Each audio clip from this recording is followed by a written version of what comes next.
Regret doesn't always look like crying at 3 a.m. or stalking your profile.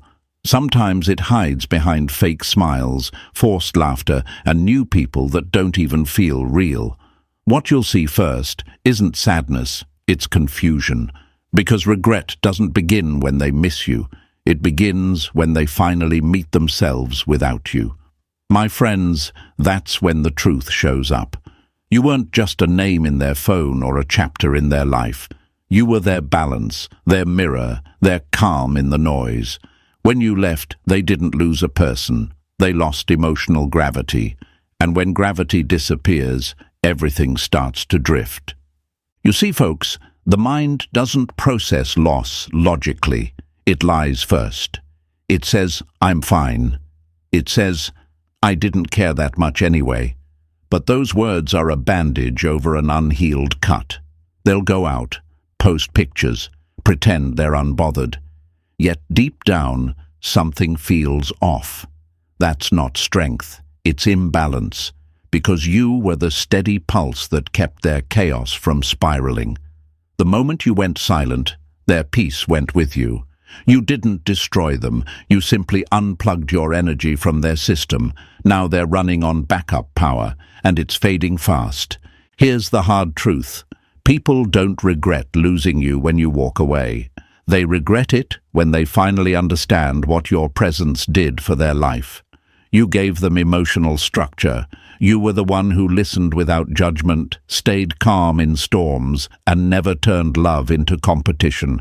They didn't notice it back then because peace feels boring when you're addicted to noise. But peace is only boring until you lose it. Then it becomes the most valuable thing in the world. They'll try to replace you, but replacements don't work when the connection was real. Every new person they meet will feel like a cover song of something they can't replay. They'll compare laughs, looks, timing, energy, and every comparison will lead back to you. It's not romantic, it's human psychology. The nervous system remembers familiarity. Their body misses your calm more than their ego wants to admit. They'll start realizing that the peace you gave was rare, the kind of rare that doesn't show up twice. So stop wondering if they're missing you. They are, but not the way you think. They don't sit crying every night. They walk around pretending they've moved on while quietly missing how they used to feel around you. They miss the version of themselves that only existed when you were in their life. That's not just missing a person. That's missing identity. That's the kind of regret that doesn't fade. It matures in silence. And you, my friend, you didn't lose anything. You just proved your worth by existing beyond their understanding. You showed that calm is more powerful than chasing. You showed that silence can scream louder than words. You became their lesson. And the beautiful thing about lessons is, they always get remembered, even if the student pretends they didn't care. So keep your peace, keep your glow, let them learn from the quiet you left behind, because nothing punishes the ungrateful like the success of the one they took for granted. You are not waiting anymore. You are rising. You are healing. You are becoming the version they can't reach anymore. My friends, before you scroll away, pause. You've just listened to a truth most people run from. And if something inside you felt that sting, if a part of you finally said, I'm done begging for my value, then don't let that moment pass quietly. Go down there and type it out. My peace is power. Not as a cute quote, but as a declaration, like you're carving it into the wall of your new chapter. You've been silent long enough. Now it's your turn to speak in conviction.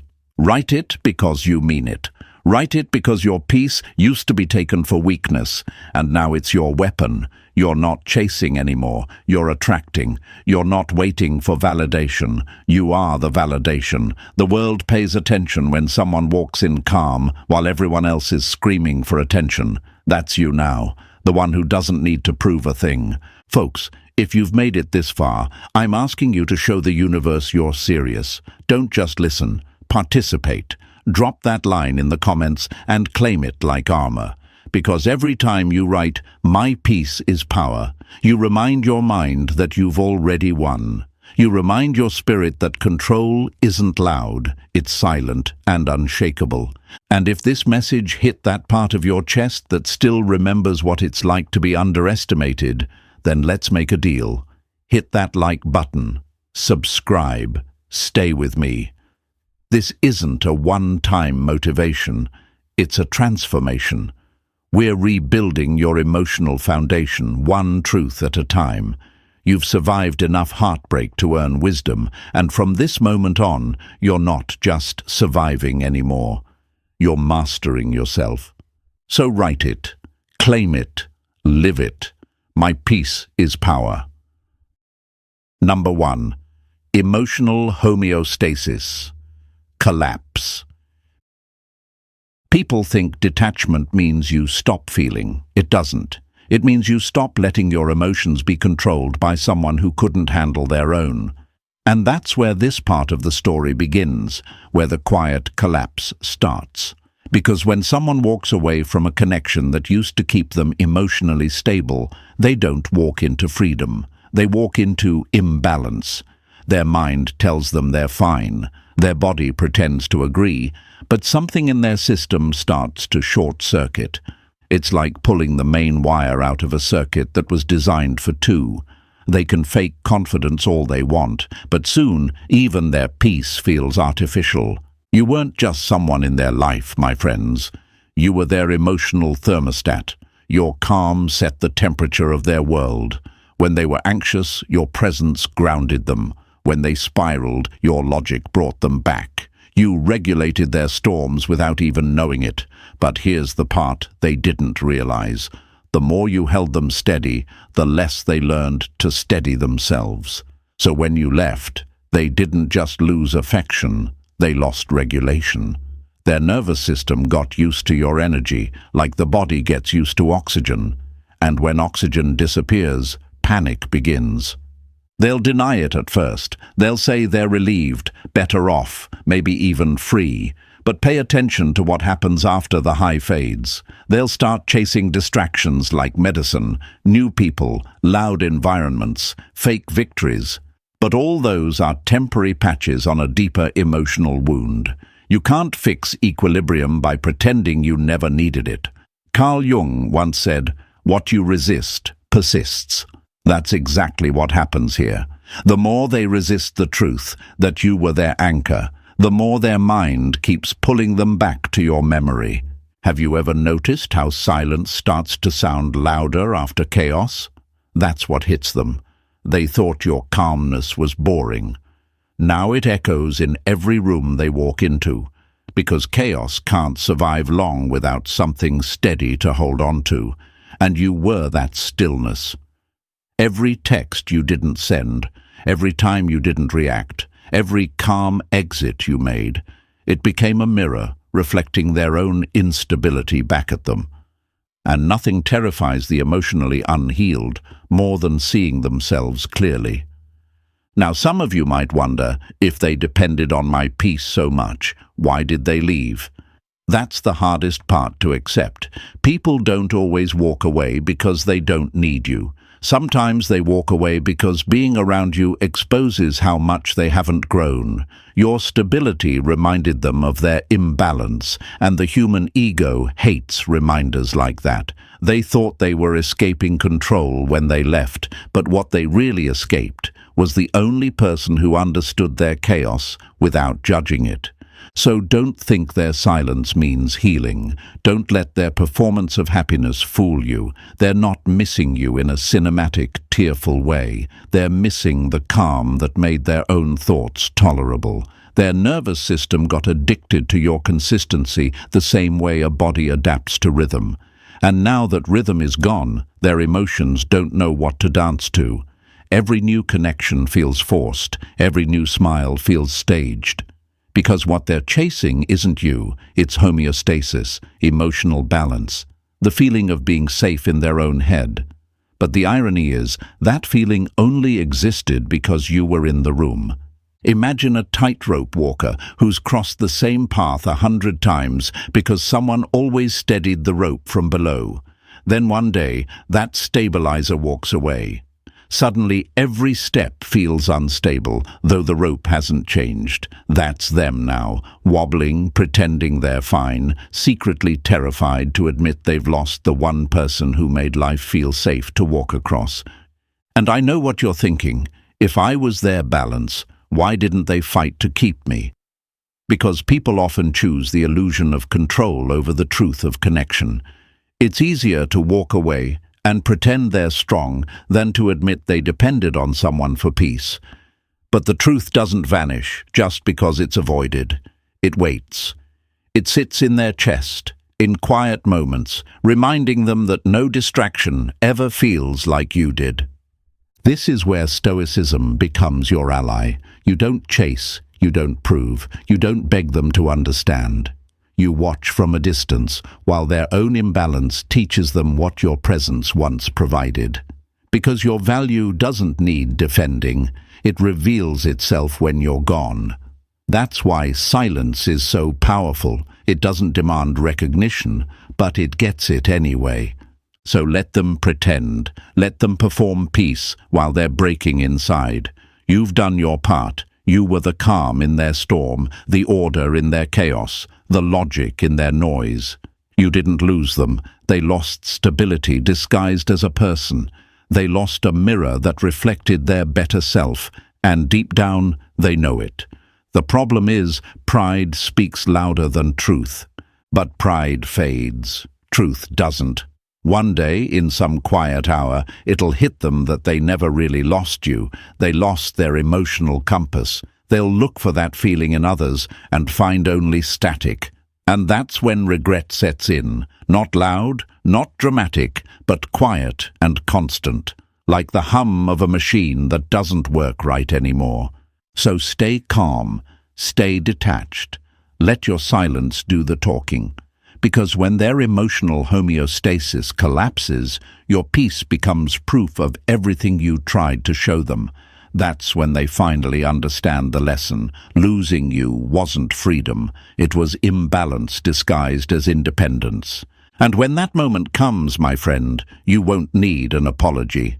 You'll already be too far gone, living a life so balanced it looks untouchable.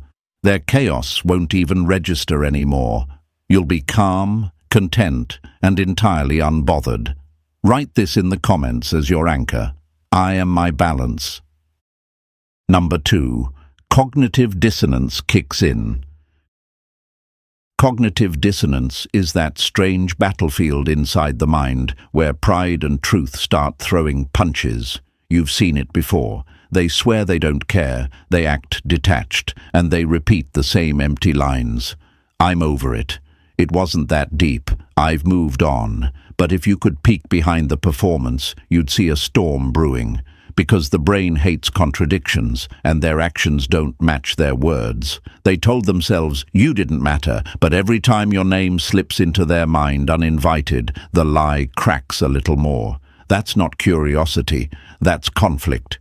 You see, folks, the human mind craves alignment. It wants beliefs and behavior to match perfectly. When it doesn't, discomfort takes over, an itch that logic can't scratch.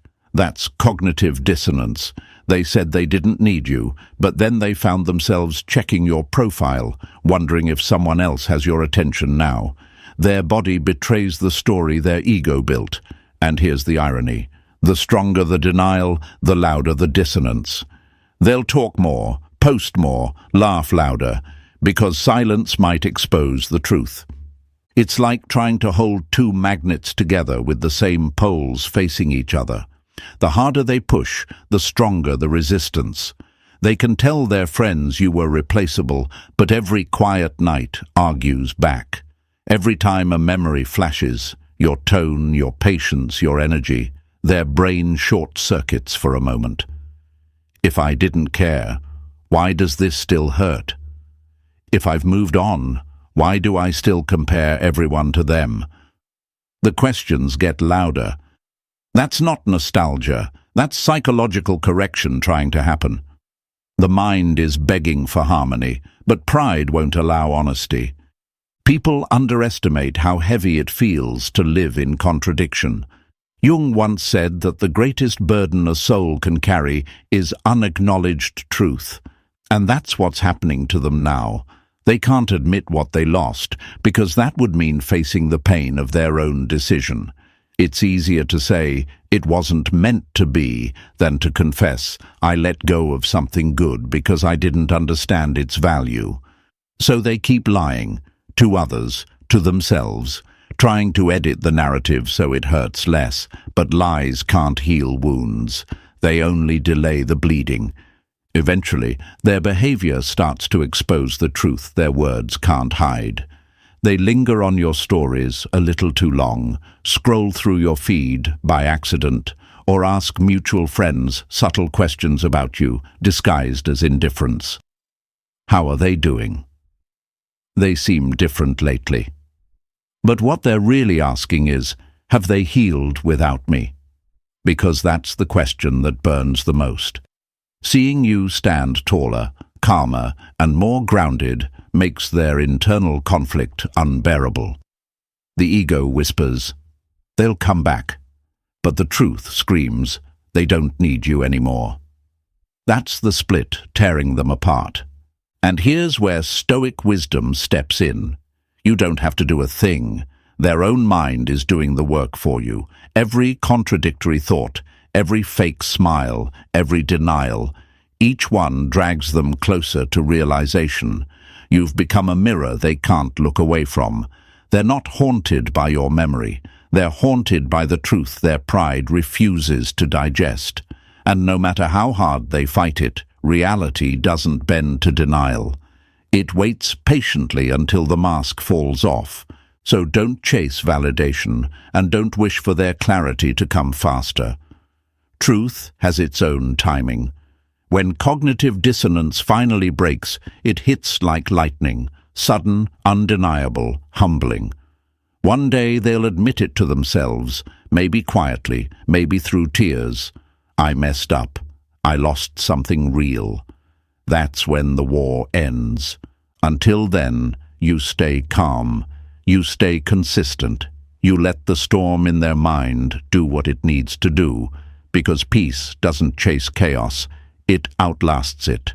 And when the noise dies down, all that will remain is the truth they tried to escape, that they didn't just lose a person, they lost balance, safety, and meaning all at once.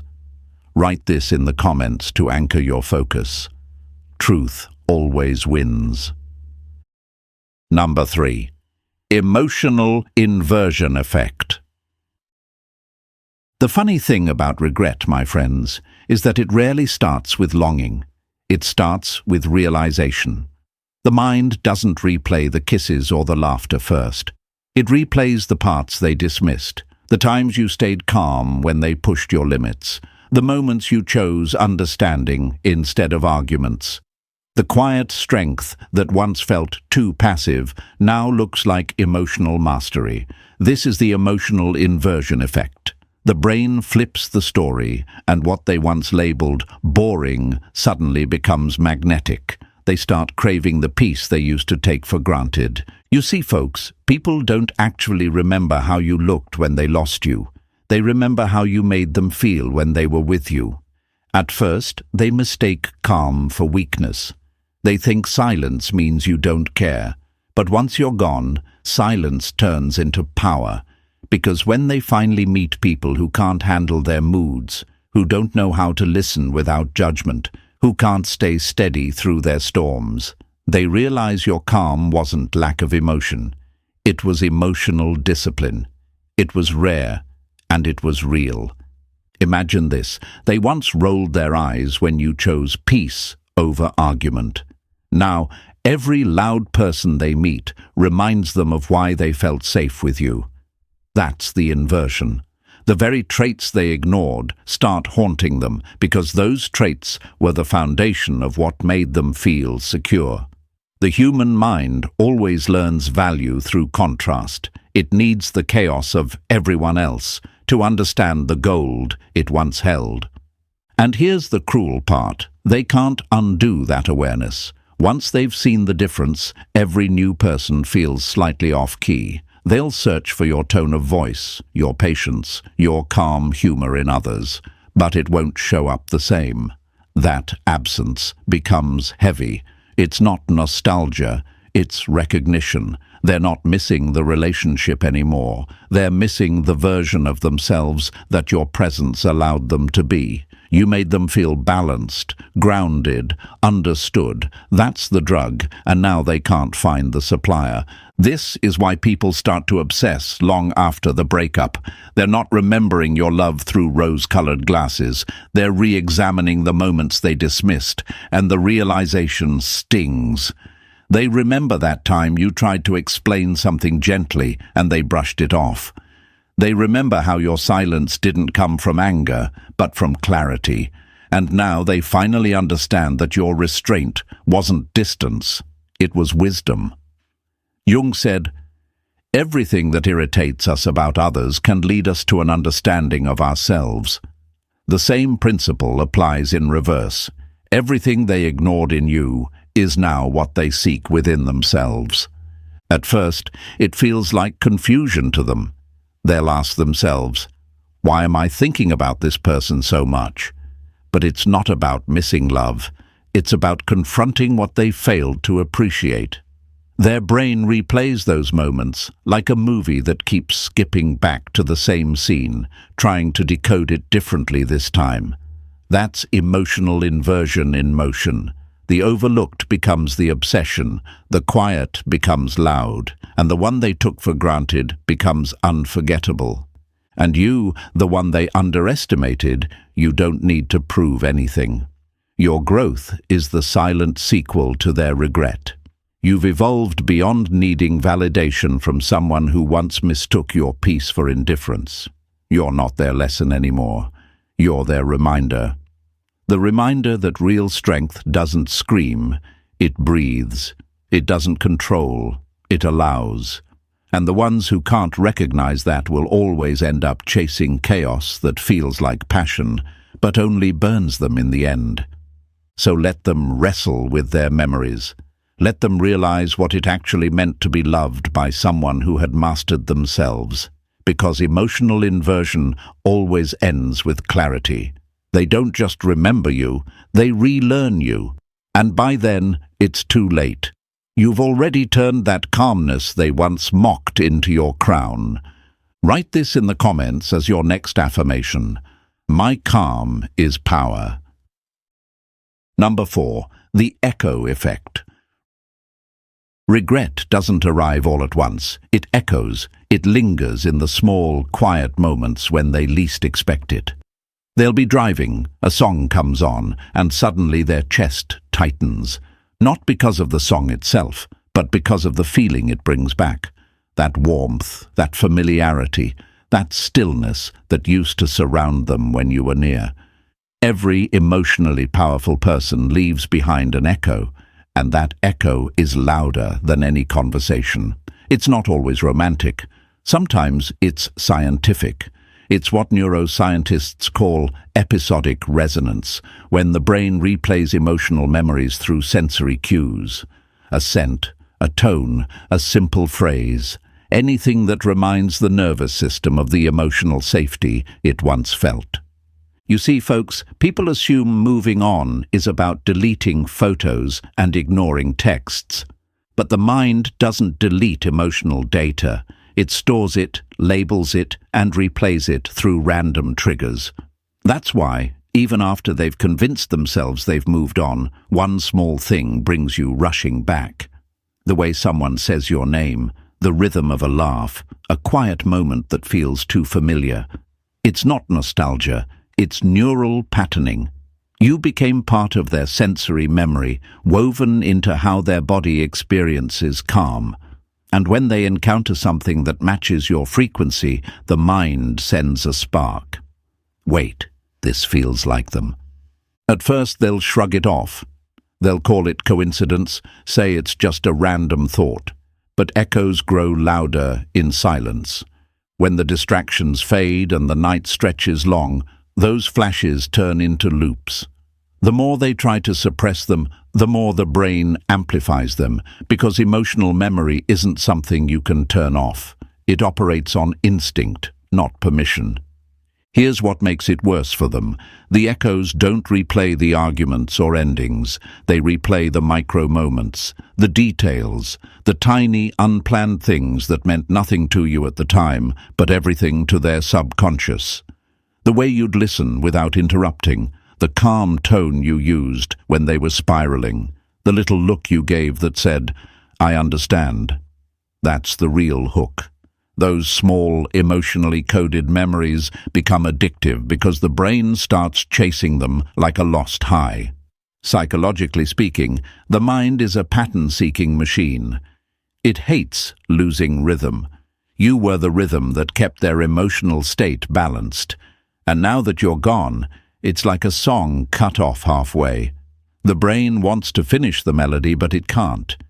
So it replays fragments, scents, sounds, mental pictures, trying to recreate that original piece. But here's the truth.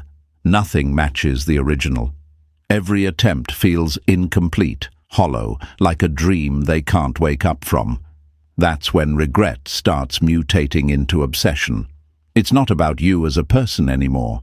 It's about their body trying to re-stabilize around a feeling that only existed with you. This is where Stoicism gives you an edge. You don't need to control the echo. You are the echo. You've already become part of their subconscious. You don't have to speak, post, or prove anything. Every calm day you live, every step forward you take, it deepens the silence that makes the echo ring louder in their world. That's the paradox of peace. The quieter you become, the more unforgettable you are. And maybe you wonder, will they ever stop hearing that echo? They will, but not because it fades. It only stops when they evolve enough to face why it existed in the first place. That's the lesson you were meant to teach them, that genuine peace can't be borrowed. It must be built. Until then, they'll chase replacements, distractions, noise, anything to drown out the quiet truth that follows them everywhere. So, my friends, don't mistake their silence for peace. It's not peace, it's echo management. And the louder your growth gets, the more haunting your memory becomes to those who lost you carelessly. Because echoes don't fade when you move on, they multiply. They become proof that you left behind not chaos, but a frequency their soul can't tune out. Write this in the comments to ground your calm. I am the echo they can't escape. Number 5. The substitution breakdown. Moving on sounds simple until you try to reprogram your biology. The truth, my friends, is that replacement doesn't fail because the new person is unworthy. It fails because the body remembers. You were not just an experience, you became an imprint. Your rhythm, your tone, your pauses when you spoke, all of it trained their nervous system to respond in a specific way. You were their emotional language, their psychological baseline. And the mind doesn't unlearn a language overnight. That's why every new beginning feels strangely hollow. They don't understand it, but their body does. Their body knows something's missing. They'll go on dates, meet someone new, maybe even feel excited for a moment. But excitement fades when the chemistry doesn't sync. It's like switching the melody in the middle of a song. The rhythm feels off, because deep down, their system was conditioned to recognize you. Your voice became a frequency they calibrated to. The tone you used when you said their name, the pace of your breathing when you were calm, all of it coded safety into their nervous system. You weren't just someone they loved. You were the signal their body trusted. And now, that signal is gone. Here's the part that messes with them. They'll think they're choosing freely, but they're not. The human brain is a pattern addict. Once it finds safety in a pattern, it keeps searching for it, unconsciously. So they're not chasing love. They're chasing familiarity. They'll meet someone new, feel a strange disconnect, and won't understand why. But what's really happening is substitution breakdown. the crash that occurs when emotional memory refuses to adapt to artificial replacement. Carl Jung said, "Until you make the unconscious conscious, it will direct your life and you will call it fate." That's exactly what's happening to them. They'll call it bad luck in love, but it's not luck. It's programming. They were emotionally wired to you, and now every new connection feels like a knockoff version of what once felt genuine. They might not even be aware they're comparing, but their mind is doing it automatically. The new laugh doesn't sound as comforting. The new silence doesn't feel as peaceful. The new presence doesn't regulate them like yours did. Imagine it like this. The mind stores emotional connection as muscle memory. When a pianist plays a familiar piece, their fingers move automatically. They don't think, they just remember. The same happens here. You were the song their system knew by heart, and when they try to play a new tune, their fingers still move to your melody. That's why they feel disconnected, restless, unfulfilled. They're not bored with the new person. They're haunted by neural memory. Over time, this dissonance eats away at them quietly. They'll try harder to bond with someone else, to force connection, to move on. But the harder they try, the more unnatural it feels. Because replacement can't fix conditioning, only healing can. And healing requires facing the void you left behind, not running from it. That's the step most people avoid. So instead of processing, they repeat cycles, new faces, same emptiness. And they can't figure out why nothing feels real anymore. Meanwhile, you stay detached, grounded in Stoic peace. You're not fighting for closure or revenge. You've already graduated from the emotional maze they're still wandering in. You've learned that you don't need to prove your value. Time and memory will do that for you, because the truth always catches up. Neural bonds don't just disappear because someone pretends to be fine. The mind can lie, but the body remembers. So don't waste energy trying to show them what they lost. Their own biology is reminding them every day. Every failed attempt to replace you is another confirmation of your impact. They'll eventually understand that what they thought was temporary comfort was actually deep emotional calibration. And by the time they do, you'll be so far ahead in peace, they won't even recognize the person who once steadied their world. Write this in the comments, my friends. I am irreplaceable energy. Number 6. The reverse attachment loop. It's strange how power flips, isn't it? In the beginning, they felt in control. They thought rejection meant freedom, that walking away made them untouchable. They fed their ego with the illusion of choice, the idea that they could push you away and still have you orbit around them. But life has a funny way of rebalancing things. The same peace they once dismissed as too calm, too patient, or too predictable has now become the one thing they can't find anywhere else. That's what we call the reverse attachment loop, when the runner becomes the chaser, not because they suddenly realized your worth, but because their mind can't live without the stability you gave. At first, it was easy for them to act indifferent. They believed your availability meant weakness. They confused consistency with dependency. But now that your energy is gone, they're realizing something uncomfortable. Peace isn't boring, it's addictive. You were the calm that made their chaos feel manageable. You were the stillness that let them breathe without performing. And now, everywhere they go, they feel that absence like static in the background. They scroll through distractions, chase temporary validation, try to fill the space you once filled effortlessly, and nothing lands, because peace can't be replaced by noise. Psychology explains it this way. The human brain creates attachment loops when it experiences emotional regulation through another person. When that source disappears, the loop doesn't vanish. It reverses. The one who once felt pursued now feels the craving. Their mind is trying to restore balance, to find the emotional anchor it lost. But the cruel part, they can't access it anymore. You detached too cleanly. You stopped feeding their need for validation. You didn't become colder. You became unreachable. And to someone used to control, that's psychological torment. They'll replay old memories, not out of love, but out of longing for stability. They'll remember how your presence grounded them when life felt uncertain. They'll realize that your availability wasn't desperation, it was maturity. You weren't chasing, you were choosing. And that's the difference they only understand now that you've walked away. They thought power meant pulling away first. Now they understand power belongs to the one who doesn't need to pull at all. My friends, this is the point where their ego starts to collapse under its own weight. You see, regret isn't just emotional, it's neurological. Their dopamine system is used to being rewarded by your attention. Every text, every glance, every emotional response used to validate their sense of control. But now that supply is gone.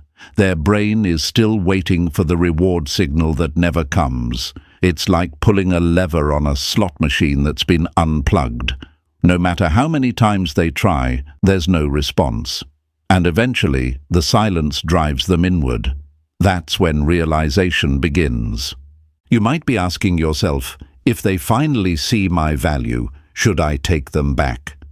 The answer lies in Stoic wisdom. Never accept a person returning out of need. Peace that must be chased isn't peace. It's dependency wearing guilt. Let them feel the full consequence of what they traded away. Because the universe always balances the equation. You were once the one who waited. Now they wait for a response you'll never have to send. This loop they're in, it's not romantic. It's reflective. It's the soul confronting its own mistakes. They don't want you back because they suddenly evolved. They want back the version of themselves that felt calm, safe, and understood when you were near. But you've outgrown that dynamic. You don't regulate their emotions anymore. You regulate your own. You've become your own peace, and that makes you untouchable. So let them chase ghosts while you move forward in silence. The one who once thought they had control now wrestles with their own need for the very thing they undervalued. That's not karma, that's alignment. The loop has reversed, and now the power belongs to you, not through revenge, but through peace. Write this in the comments, my friends. I am the calm they can't reclaim. Number 7. Your detachment created scarcity psychology. When you walked away, you didn't have to say a single word. The silence did all the talking. That silence created something their ego wasn't ready for: scarcity. And folks, scarcity is one of the oldest forces in human psychology. It's not manipulation, it's biology. When something becomes rare, the human mind assigns it higher value. That's how survival instincts work. What's abundant gets ignored. What's missing gets worshipped. And your absence, it turned into their obsession. In the early days, they felt untouchable. They had your attention, your care, your energy, all within reach. They thought they could treat that consistency as a given, because they believed you'd always be there to pick up the emotional slack. But then you shifted. You detached. Not dramatically, but gradually, like a tide pulling back from the shore. No anger, no warnings, just emotional stillness. And that calmness created the kind of scarcity their mind wasn't built to handle. Humans crave what's slipping away. It's a glitch in our reward system. When the brain senses loss, it releases dopamine, not because of joy, but because it's trying to chase what's missing. That's the same chemical loop that drives addiction. So when you stopped being available, their brain didn't process it as, they're gone. It processed it as, I must get them back. And here's the twist. It's not even love at that point. It's scarcity psychology. You became rare data in their emotional memory, and now they can't stop running simulations trying to access it again. You might have noticed this pattern in life. The quiet friend who used to always reach out. The moment they stop, suddenly everyone wonders where they went.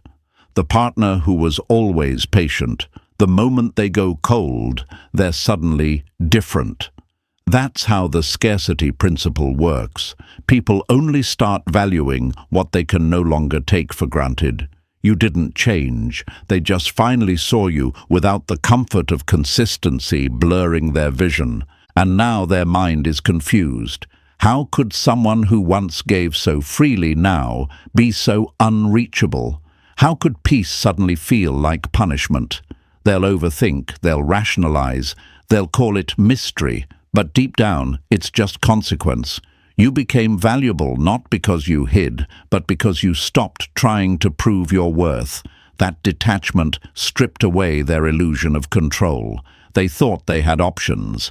Now they realize they only had opportunities, and they lost the best one. The irony is almost poetic. They once confused your peace for indifference, and now they confuse your absence for magic. The very traits they ignored when you were near, your patience, your empathy, your restraint, now feel irreplaceable.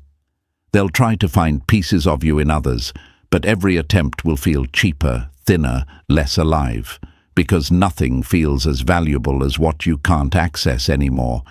You became scarce, and scarcity reprograms perception. This is the part where your stoicism becomes your strength. You didn't have to manipulate anyone. You didn't have to play games or fake disinterest. You simply withdrew your energy and gave it back to yourself. That's what real control looks like. You stopped being a participant in their emotional economy and became a limited edition in their memory. And now every time your name crosses their mind, it hits differently. It's no longer casual. It's rare. They'll call it nostalgia. They'll call it realization. But what it really is, my friends, is scarcity doing its job, making them see your value too late. They're learning the hard way that peace isn't boring, that emotional consistency isn't weakness, and that detachment isn't loss. It's power. By the time they figure that out, you'll already be too far gone, living a life that doesn't require being seen to be significant. So stay detached, stay rare. Let them learn what abundance blinded them to. You didn't become valuable when they lost you. You were valuable all along. They just needed emptiness to see it. Write this in the comments to ground your energy. My absence speaks value. Number 8. They'll return when you've upgraded beyond recognition. There's a specific kind of silence that makes people come back. Not the bitter kind, not the manipulative kind. The kind that feels like distance wrapped in evolution. They won't come back because they miss your presence. They'll come back because they miss the power shift. They'll want to see what became of you after the dust settled, after the person they once dismissed turned into someone they can no longer reach emotionally. And that's the beauty of growth. You don't need revenge. You just need to outgrow the version of yourself that needed their approval. At first, they might come casually, a message, a "Hey, how have you been?" The same tone they once used when they thought you'd always answer. But this time your response will feel different. Not cold, not bitter, just detached, calm, stoic, like someone who already walked through fire and doesn't flinch at sparks anymore. And that's when it hits them. You're no longer the person they left behind. You've upgraded beyond recognition. You don't orbit them anymore. You don't speak the same emotional language. You've grown fluent in self-worth, and they don't understand the dialect. See, folks, most people return not for love, but for curiosity. They want to see how much of their influence still exists in your world. But when they look, all they'll find is transformation. The same eyes but sharper, the same voice but steadier, the same heart but now protected by boundaries they helped build. They'll realize they weren't your loss. They were your catalyst. You didn't move on to impress them. You evolved to save yourself. That's a different kind of power. And here's where psychology plays its quiet trick. When people lose emotional control over someone they used to influence, the brain experiences something called displacement anxiety. It's that sinking feeling of no longer being the reference point in someone's life. They'll scan your tone, your posts, your silence, searching for proof they still matter. But nothing lands. You've moved on without needing them as a witness. And that's what stings, because validation-driven minds can't comprehend peace that doesn't revolve around them. Let them look, my friends. Let them study the new you like a stranger trying to read a language they once spoke fluently. The irony is that your glow-up isn't revenge. It's rehabilitation. You rebuilt what they broke, but stronger. You stopped asking, why did they leave? And started asking, why did I need their validation to begin with? That's when everything flipped. That's when you became someone they no longer had the power to define. You see, real healing doesn't make you colder. It makes you clearer. You start to see people not for what they promise, but for what they deliver. You start recognizing patterns before they become pain. And that clarity terrifies those who once fed on your softness. They'll sense that distance. They'll feel that you no longer seek to be understood. You just are. You're grounded, centered, balanced, not as an act of strength, but as your natural state now. That's when regret becomes permanent, because now they're not missing you, they're missing access to you. And here's the real irony. The person they'll try to come back to no longer exists. That version of you died quietly the day you stopped chasing closure and started building peace. What they'll find instead is someone unrecognizable, someone whose silence isn't pain anymore, it's presence. You became the proof that losing you was their greatest miscalculation. So when they circle back, and they will, you won't need to explain your evolution. Just smile, because their curiosity is the apology you never needed. You've already won by becoming everything they didn't see coming. And that, my friends, brings it full circle. Regret always returns to the place where peace walked away first. You didn't lose anyone. They lost the version of themselves that only existed when you cared. Remember, your silence, your growth, your calm. It's not revenge, it's evolution. Keep rising, keep mastering your emotions, and never shrink to fit the story you've already outgrown. If this message hit your soul, hit that like button, share it with someone who needs this truth today, and subscribe for more Stoic wisdom. Stay strong, stay grounded, and remember, your peace is power.